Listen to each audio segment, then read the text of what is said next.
Who is gonna win the electric car race and competition that's happening right now? First company I think is actually gonna do better is absolutely going to be Tesla. Now, you might be like, well, Tesla seems like they can only go down, but the truth is, it's not. Okay, look, I know there are a lot of complaints about Tesla. The build quality, the fit and finish, the lack of good driving dynamics, the handling and all that stuff, and the design is honestly kinda ugly.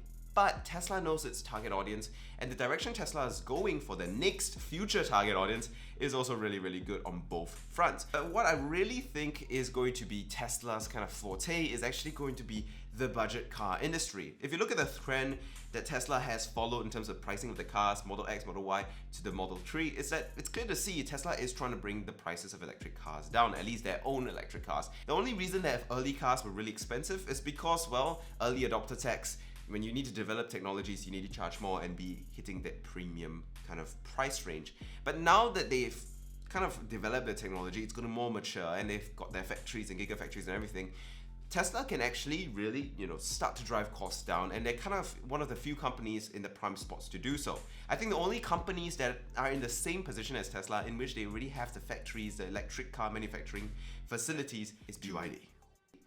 Their car company growth has been very interesting. Now, they are a battery company more than anything, but because they are a battery company, which is like the most important part of the electric car really, they are in a great position to scale up because they make their own batteries, and because they make their own batteries, they can make a lot more electric cars than people who have to wait for Panasonic or Tesla or whoever to make their batteries for them.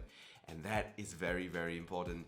But what's most exciting about BYD to me is not their current cars, it's the trajectory of their cars. 10 years ago, right? 10, 15 years ago, they were making a Corolla Altis knockoff with electric motors in there that was really absolute garbage. Then they made the E6, which was honestly kind of poop. And then they made a newer E6, which honestly became like a passable car. And then they made the Atto 3, which is actually like a 7 out of 10 as far as electric cars go. And so if you look and plot the trajectory of their improvement, it's exponential, it's increasing at an increasing rate.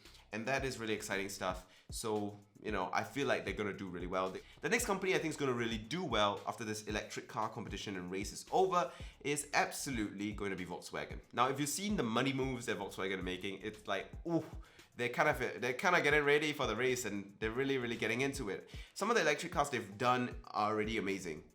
Remember, Volkswagen is a massive group with Porsche and everything underneath them. The Porsche Taycan is the most desirable electric car after the, Rimac, obviously.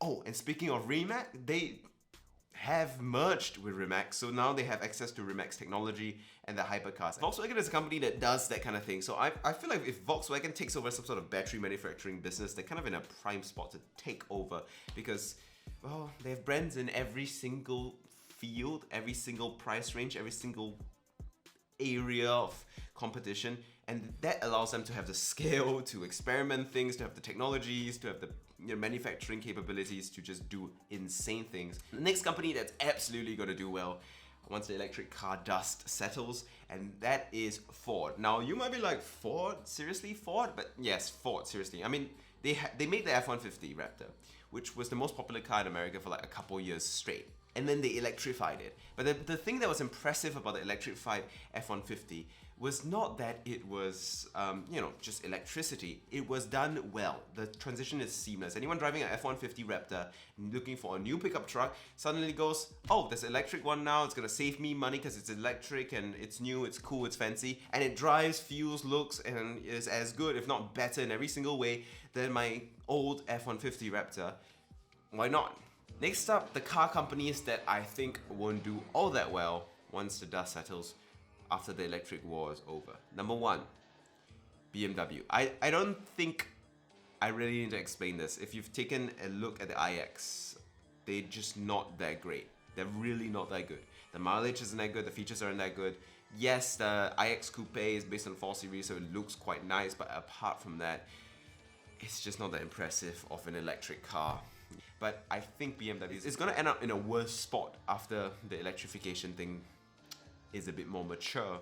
Another car company that I don't think will do particularly well is definitely the Renault group. They have electric cars. They've made electric cars honestly longer than everyone, but the electric cars have never been all that great. And you don't really want French reliability with an electric car. And they do have electric cars, but having seen the reviews of the electric cars, the mileage, the features, the drive, the dynamics, as far as I can tell, what they're doing is not really exciting and not going to be able to put them in a better position than where they are now. Now, if you're asking me about like Toyota and companies like Mercedes and Toyota, now these are massive companies, they know what they're doing, but what they're doing, will it work out? I don't know. I personally don't really have a very positive feel about the EQ series of cars.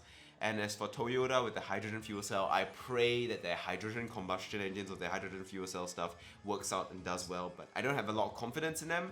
But I'm also not one to bet against these two companies. They're absolute giants.